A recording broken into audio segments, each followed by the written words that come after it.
பிதாவாகிய தேவனையும் ஆண்டவரை இயேசுவையும் அறிகிற அறிவினாலே கிருபையும் சமாதானமும் பெருகுவதாக.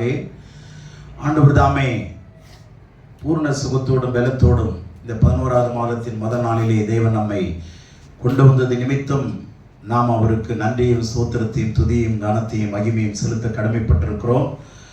இந்த முதல் நாளிலே கர்த்தருடைய வார்த்தையை கேட்கும்படி வந்திருக்கிற அருமையான தேவனுடைய பிள்ளைகள் உங்கள் யாவரையும் இயேசுவின் இன்ப நாமத்தில் வாழ்த்துவதில் மகிழ்ச்சி அடைகிறேன். இந்த செய்தி ஆன்லைன் மூலமாக கேட்க இருக்கிற தேவனுடைய பிள்ளைகளையும் குடும்பத்தின் தாமே கர்த்தர் ஆசீர்வதிப்பாராக. இன்றைய செய்திக்கான வசனம் நீதிமொழியின் புஸ்தகம் 3ஆம் அதிகாரம் 3ஆம் வசனத்தை வாசிக்கும்படி கேட்க. நீதிமொழிகள் 3ஆம் அதிகாரம் 3ஆம் வசனம். கிருபையும் சத்தியமும் உன்னை விட்டு விலகாதிருப்பதாக, நீ அவைகளை உன் கழுத்திலே பூண்டு அவைகளை உன் இருதயமாகிய பலகையில் எழுதிக்கொள். 5ஆம் வசனம். உன் சுய புத்தியின் மேல் சாயாமல் உன் முழு இருதயத்தோடும் கர்த்தரில் நம்பிக்கையாயிருந்து. இன்றைய வார்த்தை நன்றாக கவனித்துக் கொள்ளுங்கள். உன் சுய புத்தியின் மேல் சாயாமல் உன் முழு இருதயத்தோடும் கர்த்தரிடத்தில் நம்பிக்கையாயிரு. இங்க 2 வார்த்தையை பயன்படுத்துறாரு, கவனித்துக் கொள்ளுங்கள். சுய புத்தியின் மேல் சார்ந்து வாழுகிற ஒரு வாழ்க்கை, முழு இருதயத்தோடு கூட வாழுகிற ஒரு வாழ்க்கை. இது ஏன் அப்படி பிரித்து சொல்றாங்கிறத கவனிங்க. வேதம் எப்பொழுதுமே தவறாக வழிகாட்டாது. நீதிபதிகள் புத்தகத்திலே எப்படி ஒரு மனிதன் நீதி அடைய முடியும், நீதியாக மாற முடியும், நீதியாக விளங்க முடியும், நீதியாக வாழ்க்கை நடத்த முடியும் என்கிற நெறிமுறைகளை மிகவும் ஆழமாக சொல்லிக் கொடுக்கிற புத்தகம் நீதிபதிகளின் புஸ்தகம். இங்கே 3ஆம் அதிகாரம் 5ஆம் வசனத்தில் சொல்லப்படுகிறது, உன் சுய புத்தியின் மேல் சாயாமல். அப்போ சுய புத்தியை சார்ந்து வாழ்கிற வாழ்க்கை அது கடவுளை பிரியப்படுத்தாது, மனுஷனை பிரியப்படுத்தும். புத்தியை சார்ந்து வாழ்கிற வாழ்க்கை, அவனுடைய விருப்பத்தை சார்ந்து வாழ்கிற வாழ்க்கை, அவன் நினைக்கிறபடி வாழ்கிற வாழ்க்கை, இதெல்லாம் சரீரத்துக்கு இதமா இருக்கும். அல்லது அவன் சரீரத்தை பிரியப்படுத்தும்படி, அவனை பிரியப்படுத்தும்படி வாழ்கிற வாழ்க்கை தான் புத்தியை சார்ந்து வாழ்கிற வாழ்க்கை. எனக்கு இது தெரியும், இதை நான் விரும்புகிறேன், இப்படி போகும்படி விரும்புகிறேன், இப்படி நடக்கும்படி விரும்புகிறேன் என்பது நம்முடைய சரீரத்தை சார்ந்து வாழ்கிற வாழ்க்கை. ஆனால் இதயம் சார்ந்து வாழ்கிற வாழ்க்கைன்னா என்ன அப்படின்னா, அது கடவுளை சார்ந்து வாழ்கிற வாழ்க்கை. புத்தியை சார்ந்து வாழ்கிற வாழ்க்கை சரீர பிரகாரமானது, உலக பிரகாரமானது. அதுல பாவங்கள் இருக்கும், தெய்வ குற்றங்கள் வருவதற்கு ஏதுவாய் இருக்கும், தீமைகள் வருவதற்கு நாம் அவைகளுக்கு கதவை திறந்து வைத்திருக்கிறது போல இருக்கும். நம்முடைய சரீரத்தை தீட்டுப்படுத்துவதற்கான வழிமுறைகள் அதில் இருக்கும். ஆகவே தான் வேதம் சொல்கிறது, உன்னுடைய சுய புத்தியின் மேல் சாய்ந்து வாழாதே, உன் சுய புத்தியை நம்பி வாழாதே. இதே 3ஆம் அதிகாரம் 26ஆம் வசனம் என்ன சொல்லுது பாருங்க. கர்த்தர் உன் நம்பிக்கையாயிருந்து உன் கால் சிக்கிக் கொள்ளாதபடி காப்பார். இப்ப கால் சிக்கிக் கொள்ளாதபடி நம்ம வாழணும், நடக்கணும் அப்படின்னா நம்பிக்கை கர்த்தர் மேல் வைக்கும்படி வசனம் சொல்கிறது. உன் நம்பிக்கை கர்த்தர் உன் நம்பிக்கையாயிருந்து, கர்த்தரே உன் நம்பிக்கையாயிருந்து. அப்போ இதயம் சார்ந்து வாழ்கிற வாழ்க்கைன்னா என்ன, புத்தியை சார்ந்து வாழ்கிற வாழ்க்கைன்னா என்ன, நம்ம எந்த வாழ்க்கையில இருந்து கொண்டிருக்கிறோம்?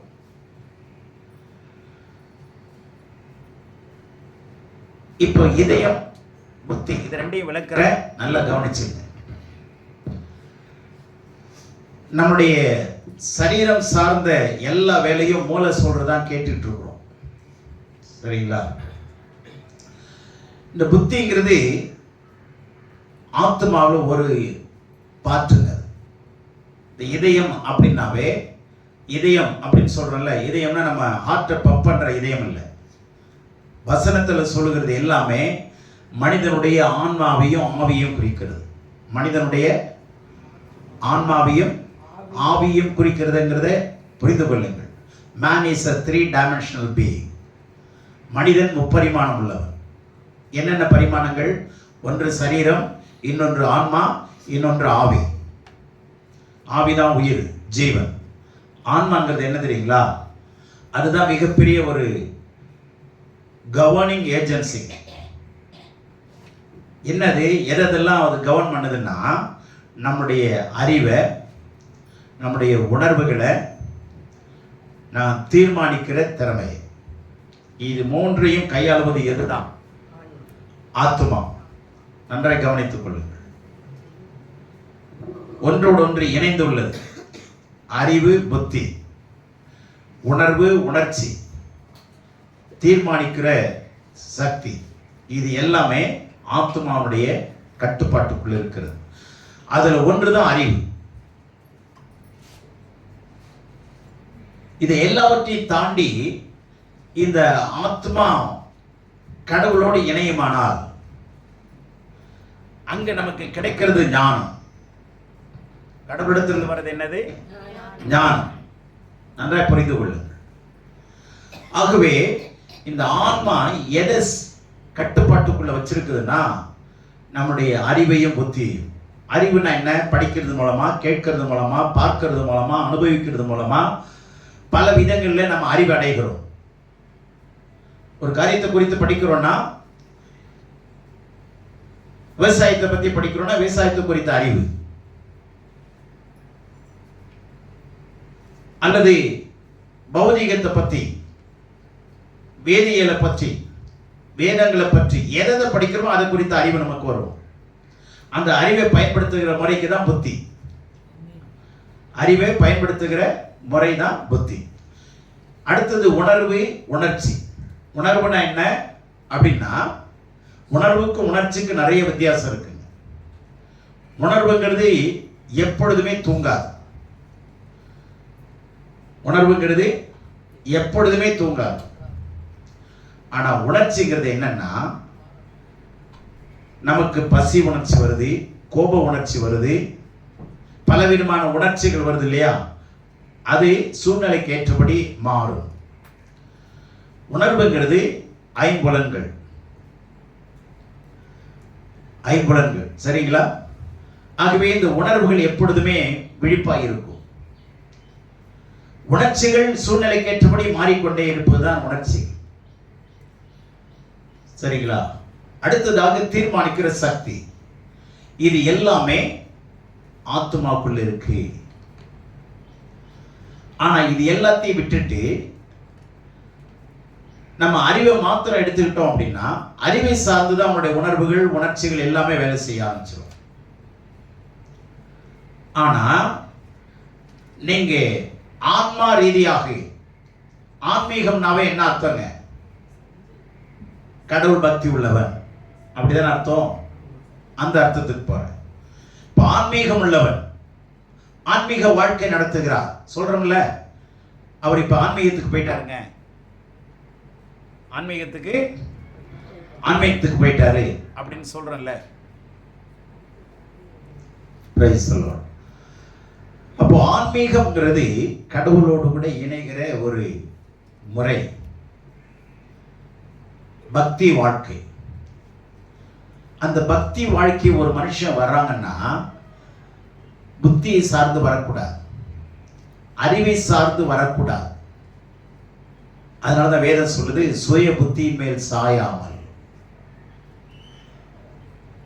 புத்தி வேலை செய்ய விடாம எதை நீங்க வேலை செய்ய வைக்கணும்னா, கடவுளுடைய வார்த்தையை, கடவுளுடைய. ஆமா, இப்போ ரெண்டையும் மாத்தி சொல்றேன். ஆன்மீக வாழ்க்கைங்கிறது கடவுள் சார்ந்தது. சரீர வாழ்க்கைங்கிறது குடும்பத்தை சார்ந்தது. சரீர வாழ்க்கை என்பது குடும்பத்தை சார்ந்தது.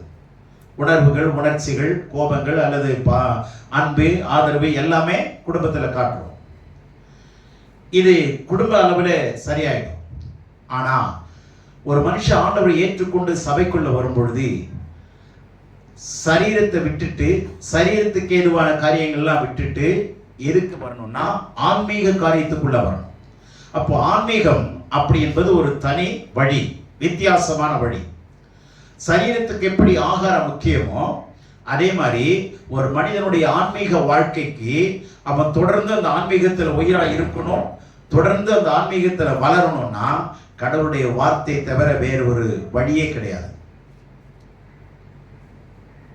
கடவுளுடைய வார்த்தை தவிர வேற ஒரு வழியே இல்லை. ஆன்மீகத்துக்கு ஆகாரம் எதுன்னா கடவுளுடைய வார்த்தை தான். அதனாலதான் சொல்றாரு, உன் முழு இதயத்தோடும் கர்த்தர் மேல் நம்பிக்கையா இருந்து. அப்படின்னு என்ன அர்த்தம்?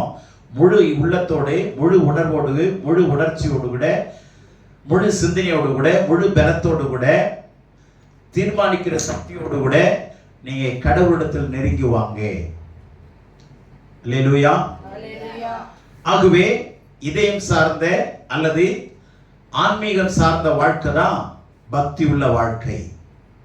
புத்தியை சார்ந்து வாழ்கிற வாழ்க்கை உலக வாழ்க்கை, குடும்பத்தை சார்ந்தது, உலகத்தை சார்ந்தது.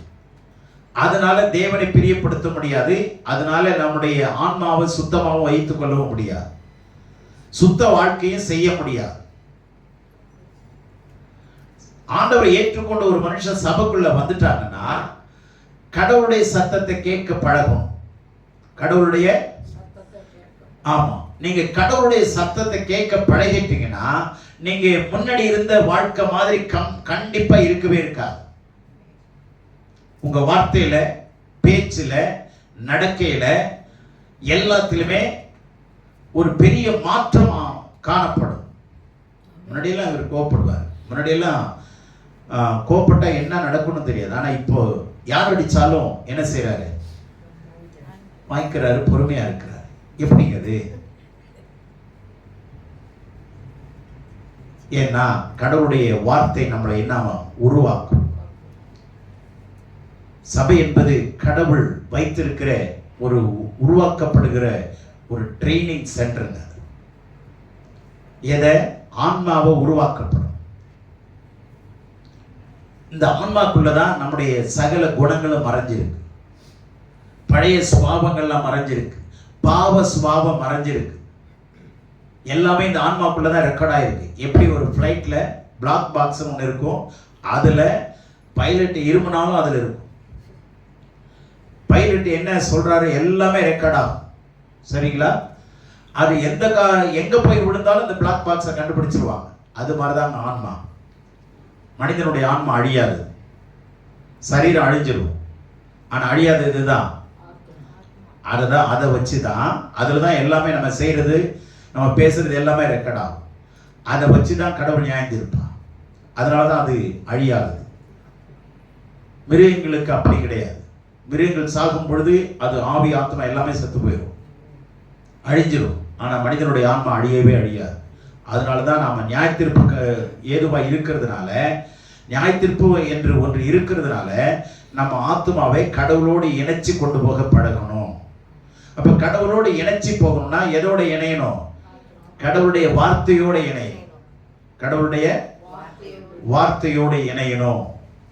அப்போ சரீரத்துக்கு ஏதுவான எல்லா ஆசீர்வாதம், பாவத்திலிருந்து மன்னிப்பு, பாவம் நிச்சயம், பாவ மன்னிப்பு நிச்சயம், பாவத்திலிருந்து மீட்பு, இதெல்லாம் சிலுவையில கடவுள் செய்து முடிச்சிட்டார். இயேசு சிலுவையில எல்லாவற்றையும், சரீரத்துக்கு ஏதுவான எல்லா ஆசீர்வாதத்தையும் கொடுத்து விட்டார். இப்போ ஆன்மாவுக்குரிய ஆசீர்வாதம் எங்க இருக்குன்னா இந்த வேதத்துல எழுதி கொடுத்திருக்கிறார். ஆன்மாவுக்குரிய ஆசீர்வாதம் எழுதி கொடுத்திருக்கிறார். அப்ப இந்த ஆத்மா முழு இதயத்தோடு கூட கடவுளுடைய வார்த்தையை சார்ந்து சார்ந்து வாழ வாழ உங்களுடைய குணங்கள் மாறும், வார்த்தை மாறும், வாழ்க்கையே மாறும். நீங்க ரோட்ல நின்று ஜெபம் பண்ணாலும் வீட்டில் இருந்து ஜெபம் பண்ணாலும் அந்த ஜெபத்தில் தேவனுடைய வல்லமை விளங்கும். ஜனங்க சொல்லுவாங்க, நீங்க முன்னாடி மாதிரி இல்லை, உங்க வார்த்தையில கடவுளுடைய வல்லமை இருக்கு, உங்க பார்வையில கடவுளுடைய வல்லமை இருக்கு. ஆமென். அப்போ இதயம் சார்ந்து வாழ்கிற வாழ்க்கை தாங்க இந்த ஆன்மீக வாழ்க்கை. நம்முடைய உயிர், நம்முடைய உணர்வு எல்லாமே எதை சார்ந்து வாழணும்? கடவுளை சார்ந்து, கடவுளுடைய வார்த்தையை சார்ந்து. புத்தி சொல்றதை நம்பாதீங்க, சுய புத்தியின் மேல சாராதீங்க. உதாரணமா லோன் வாங்க சொல்லி ஒரு நாளைக்கு 10 காலாவது வருது. உங்களுக்கு லோன் வேணுமா? பர்சனல் லோன் வேணுமா? லேண்ட் சார்பா லோன் வேணுமா? கேட்குறாங்களா இல்லையா? அவசர அவசரமாக போயிட்டு இருப்போம். யாரோ கால் பண்ணுறாங்கன்னு எடுத்தா, உங்களுக்கு லோன் வேணுமா சார்? எதிரில் இருந்தால் 2 கொடுக்கலாம் மாதிரி இருக்கும். இது கேட்ட உடனே நம்ம ஒரு லோன் வாங்கினா என்ன வரும்? சரி தான் கேட்குறாங்களே, அதில் சிக்கி கடைசியில் சீரழிஞ்சு நம்முடைய சமாதானத்தை இழந்து, நம்முடைய சந்தோஷத்தை இழந்து, நம்முடைய நிம்மதியை இழந்து, தூக்கத்தை இழந்து, எல்லாத்தையும் இழந்து, ஆரோக்கியத்தையும் மொத்தமாக போயிடும். கடவுள் என்ன சொல்றாரு? நீ கடன் வாங்காத இருப்பாய், நீயோ அநேக ஜாதிகளுக்கு கடன் கொடுப்பாய். அப்போ மனிதனுடைய புத்தி சார்ந்து வாழ்கிற வாழ்க்கை ஆபத்தானது, அது சரீரத்துக்குரியது. ஆனால் கர்த்தரே உன் நம்பிக்கையாயிருந்து உன் கால்கள் சிக்கிக் கொள்ளாதபடி காப்பா. அல்லேலூயா. ஆகவே இந்த சரீரம் சார்ந்த வாழ்க்கைக்கு இயேசு சிலுவையிலே எல்லா பாடுகளையும் பட்டு முடித்து விட்டார். இந்த இயேசு பட்ட பாடுகள் போல உலகத்தில் எந்த கடவுளும் செஞ்சதில்லை. ஆமென். எந்த கடவுளாவது பாவ நிவர்த்தி செஞ்சாங்களா? பாவ பரிகாரம் பண்ணாங்களா? ரத்தம் சிந்தினாங்களா? மரிச்சாங்களா? உயிரோடு எழுந்தாங்களா? பாவம் இல்லாம தான் வாழ்ந்தாங்களா? சிந்திச்சு பாருங்க. எங்கேயுமே இயேசுவை போல ஒரு தெய்வத்தை உங்களால பார்க்கவே முடியாது. ஆகவே அவர் ஆராதிக்கப்படத்தக்கவர். அல்லேலூயா. இன்னும் ஆழமா சொல்றேன், கவனிச்சுங்க. இந்த ஆன்மா சம்பந்தப்பட்டதுதான் சபைன்னு சொன்னேன், சரிங்களா? இந்த சபைக்குள்ள என்ன இருக்குன்னா, கடவுளுடைய சத்தியமாகிய வேத வார்த்தைகள் நிறைஞ்சிருக்குங்க. இது எப்படி ஒரு ஆடு மாடுகளை கொண்டு போய் தோட்டத்தில் மேய வைக்கிறோமோ, வயல்வெளியில மேய வைக்கிறோமோ, மேய விட்டு சாயந்தரம் வரும்போது அது வயிறை பார்த்தீங்கன்னா ஃபுல்லா இருக்கும். போகும்போது பார்த்தீங்கன்னா வயிற்றுல அங்கங்க பள்ளமா இருக்கும். ஆனா வரும்போது பார்த்தீங்கன்னா வயிறு அப்படி ஃபுல்லா இருக்கும், ஃபுல்லா மேய்ஞ்சிட்டு வந்தது கிராமம். அது மாதிரி சபைக்குள்ள வந்தா நீங்க சத்தியத்தை மேய்ந்து கொள்ள வேண்டும். தேசத்தில் குடியிருந்து சத்தியத்தை மேய்ந்து கொள்ளுங்கள். எதை மேய்ந்து கொள்ளணும்? சத்தியத்தை மேய்ந்து கொள்ளுங்கள். சத்தியம்ங்கிறது தான் கடவுளுடைய வார்த்தை தான் சத்தியம். அல்லேலூயா. ஆகவே இன்னும் நல்ல கவனிங்க. இயேசு என்ன செய்தாரு? அவருடைய ஸ்தானத்தை இழந்து, கடவுள்ங்கிற ஸ்தானத்தை இழந்து மனித சாயலை எடுத்து ஜீவனை விட்டார். மனித சாயலை எடுத்து ஜீவனை விட்டார். அதுதாங்க கிருபை. ஆனா நாம என்ன செய்யணும்னா, அவர் எப்படி பலியானாரோ அது மாதிரி நாம, ரோமர் 12:1 என்ன சொல்லுது? ரோமர் 12:1, அப்படி இருக்க சகோதரரே, நீங்கள் உங்கள் சரீரங்களை பரிசுத்தமும், நீங்கள் உங்கள் சரீரங்களை, உங்களுடைய சரீரங்களை, உன்னுடைய சரீரத்தை பரிசுத்தமும், தேவனுக்கு பிரியமுமான ஜீவபலியாக, தேவனுக்கு பிரியமுமான ஜீவபலியாக ஒப்பு கொடுக்க வேண்டும் என்று, ஒப்பு கொடுக்க வேண்டும் என்று தேவனுடைய இரக்கங்களை முன்னிட்டு, தேவனுடைய இரக்கங்களை முன்னிட்டு உங்களை வேண்டிக் கொள்ளுகிறேன், உங்களை வேண்டிக் கொள்ளுகிறேன். பவுல் சொல்றாரு, இதுவே நீங்கள் செய்யத்தக்க புத்தியுள்ள ஆராதனை. புத்தியுள்ள ஆராதனை, ரீசனபிள் சர்வீஸ். புத்தியுள்ள ஆராதனை என்னது? நீங்கள் உங்களுடைய சரீரங்களை பரிசுத்தமும் பிரியமான ஜீவபலியாய் ஒப்பு கொடுத்து. அப்ப நல்லா கவனிங்க. ஆண்டவர் ஒரே தரம் அவர் நம்முடைய சாயலை எடுத்துக்கொண்டு மரித்தார். ஆனால் நாம் என்ன செய்யணும்? 2 கொரிந்தியர் 4:16 சொல்லி இருக்கு, நாம என்ன பண்ணணுமா? அவர் சாயலை அடைய. இப்ப அவர் நம்முடைய சாயலை அடைந்து ஜீவனை கொடுத்தார், பலியாய் மாறினார். நல்லா கவனிச்சுங்க. இப்ப நாம அவருடைய சாயலை அடையணும். அதுக்குதாங்க ஜீவனை கொடுத்தாரு. எதுக்காக? இந்த உலகத்தில் 4 வீட்டை கட்டிட்டு செத்து போறதுக்கு இல்ல. இந்த உலகத்தில் அவரை போல அவருடைய சாயலில் மாறும்படிக்குத்தான் அவர் ஜீவனை கொடுத்தார், பலியானார், ரத்தம் சிந்தினார், மரித்தார், 3ஆம் நாள் உயிரோடு எழுந்தார். அல்லேலூயா. இப்ப நாம அவருடைய சாயலை அடையணும். அதுக்கு என்ன பண்ணணும்? 4:16 2 கொரிந்தியர்.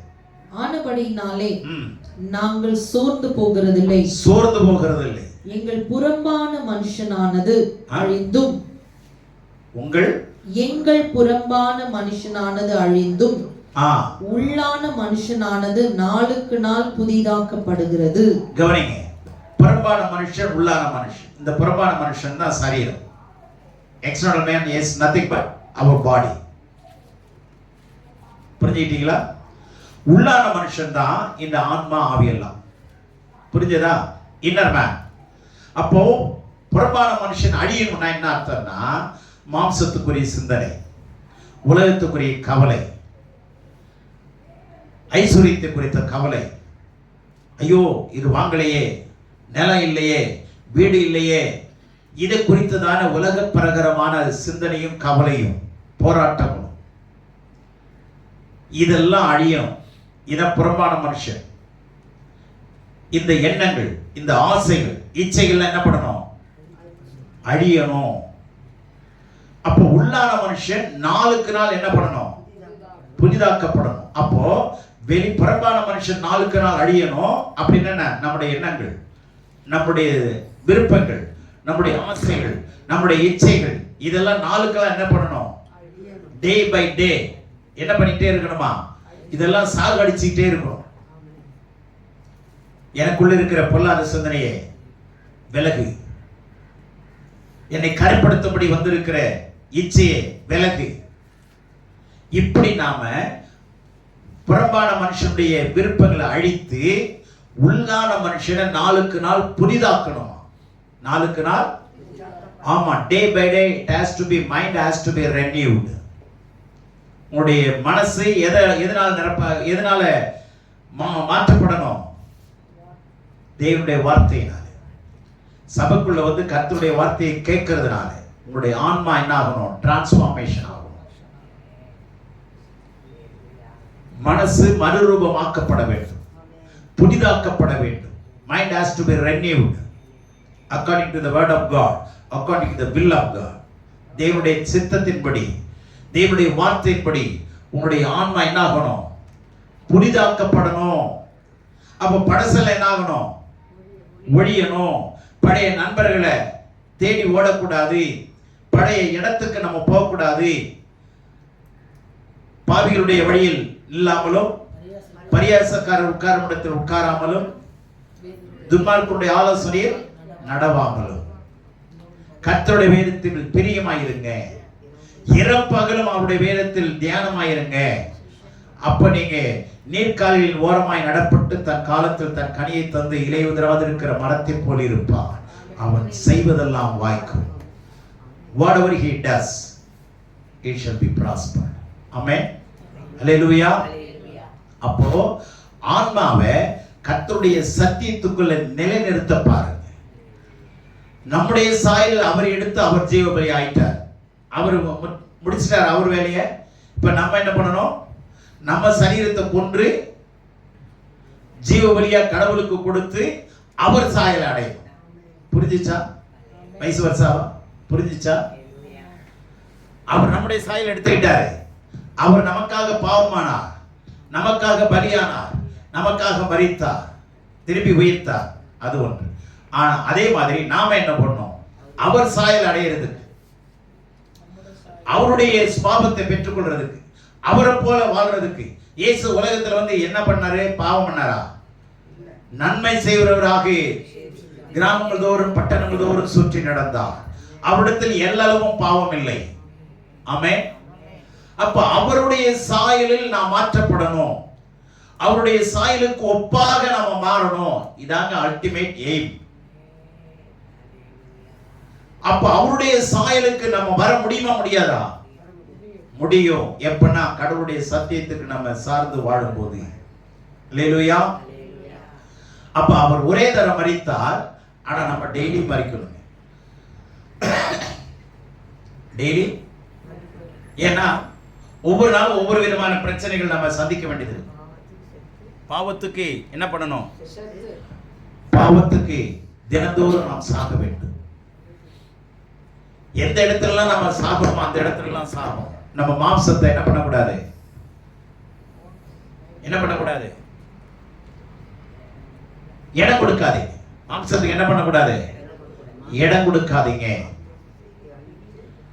கொஞ்சம் கூட கேப் கொடுக்காதீங்க. புரியுதுங்களா? அப்ப இடம் கொடுத்துட்டா அது மடம் கட்ட ஆரம்பிச்சிடும். இடம் கொடுத்தா மடம் கட்டா. எப்படி ஒட்டகம் தலையை நுழைச்சிச்சுன்னா கொஞ்சம் கொஞ்சமா என்ன பண்ணுமா? மொத்த பாடியும் உள்ள கொண்டாந்து வச்சுக்குமா. அது மாதிரி கொஞ்சம் இடம் கொடுத்தா, நீங்க ஒரு 5 நிமிஷம் எக்ஸ்ட்ரா தூங்க நினைச்சீங்கன்னா 1/2 மணி நேரம் தூங்கிட்டு ஐயோயோம்பிங்க. ஏன்னா முதல்ல 1 நிமிஷம் கொடுத்த இடம் தான்.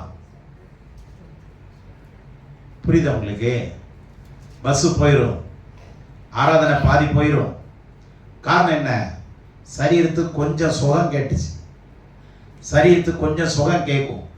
இன்னும் கொஞ்சம் 5 நிமிஷம் படுத்துறேன்.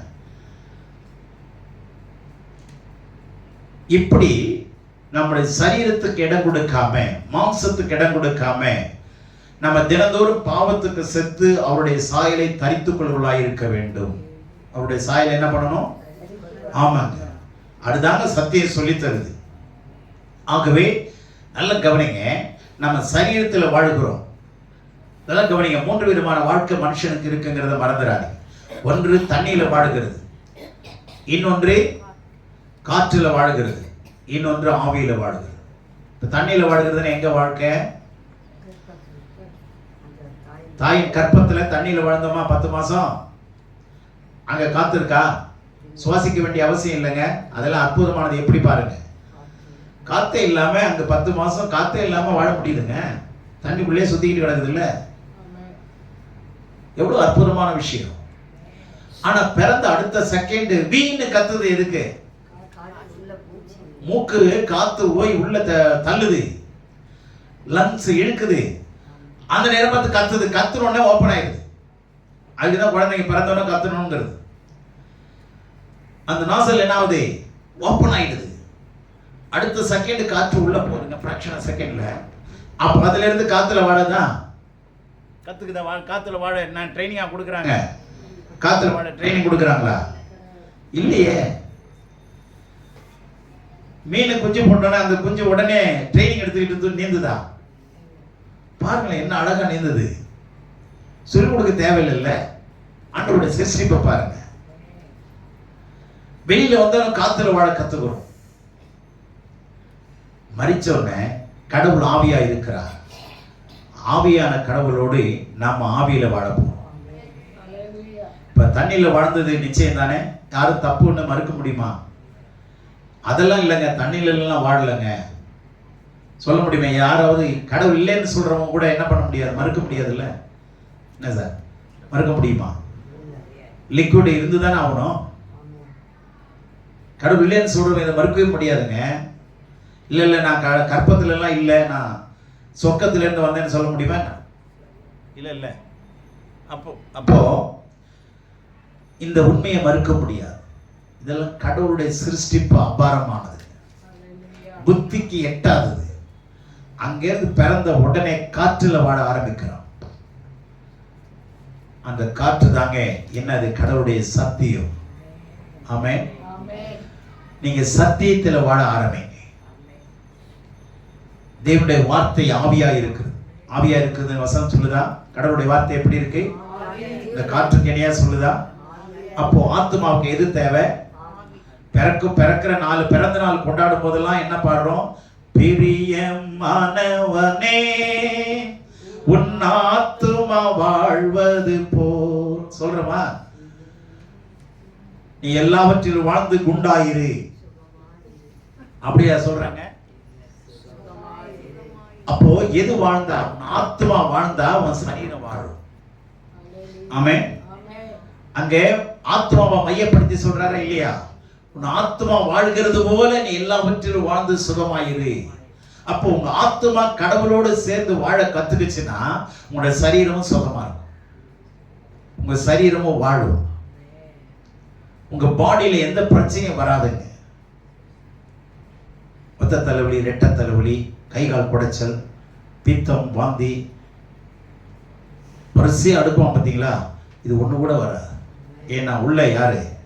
ஆண்டவருடைய வார்த்தை இருக்கு, ஆண்டவருடைய ஜீவன் இருக்கு, ஆண்டவருடைய வல்லமை இருக்கு. the power of God. Hallelujah. Mighty hand of the Lord. கர்த்தருடைய வல்லமையுள்ள கரம், கர்த்தருடைய வார்த்தை, கர்த்தருடைய வல்லமை, கர்த்தருடைய பலன் எல்லாமே நமக்குள்ள வந்துருங்க. அப்போ ஆத்துமா நம்ம என்ன பண்ணணும்? கடவுளுடைய சத்தியத்தை பிடிச்சிங்க, கடவுளுடைய வார்த்தையை பிடிச்சிங்க, டெய்லி இதனோடு பழகுங்க, வேதத்தோடு பழகுங்க. வேதத்தோடு பழக பழக உங்க ஆன்மா என்ன ஆகும்? அவருடைய சாயலை போல மாற ஆரம்பிக்கும். அவருடைய கண்டிப்பா நீங்க பிறந்த ஒவ்வொருத்தரும் ஒண்ணு அம்மா மாதிரி இருக்கணும், இல்லைன்னா அப்பா மாதிரி இருக்கணும், இல்லைன்னா தாத்தா பாட்டி மாதிரி இருப்பாங்க. இந்த ஜீன் மாறுமா? அவங்களை பார்த்தாவே தெரியும் உங்க அப்பா மாதிரி இருக்கிறீங்க சொல்லுவாங்களா இல்லையா? அப்ப இது சரீர பிரகாரமான ஒரு வழிமுறை வருதா இல்லையா? தலைமுறை. ஆனா ஆன்மா யார் மாதிரி வரணும்னா படைச்சவர் மாதிரி மாறணும். யார் மாதிரி மாறணும்?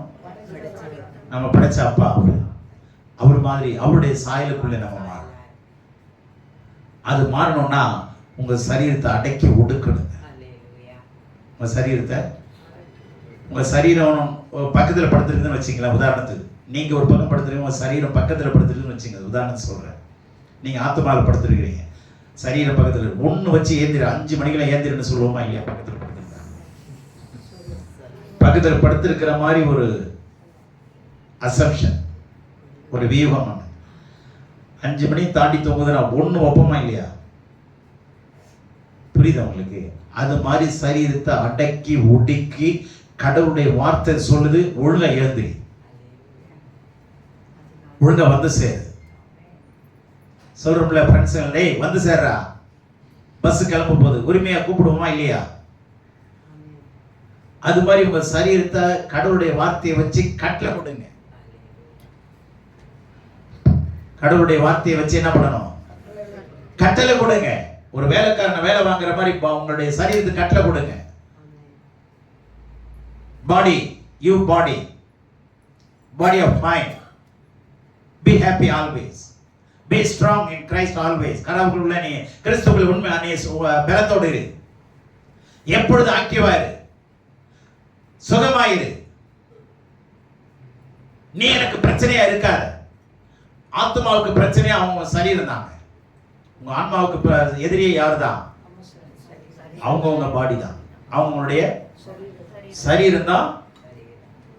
இது தின்னாதனா தின்னுட்டு வாந்தி பேதி வந்துச்சுன்னா என்ன பண்றது?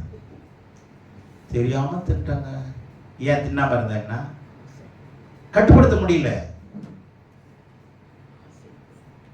வாயை கட்டினா வாழ்க்கை நல்லா இருக்கும்ல. அப்போ நம்ம எதையும் கட்டுப்படுத்தாம பாடியை கட்டுப்படுத்த கத்துக்கிறது இல்லை. அதனால நல்லா கவனிங்க, உங்க பாடியை கட்டுப்பாட்டுக்குள்ள கொண்டு வாங்க. ஆனா ஒருத்தராலையும் கொண்டு வர முடியாது. எதை வச்சுதான் கொண்டு வர முடியும்? கடவுளுடைய வார்த்தையை வச்சுதான் கொண்டு வர முடியும். நல்லா புரிஞ்சுங்க. மனுஷனுடைய ஆன்மாவை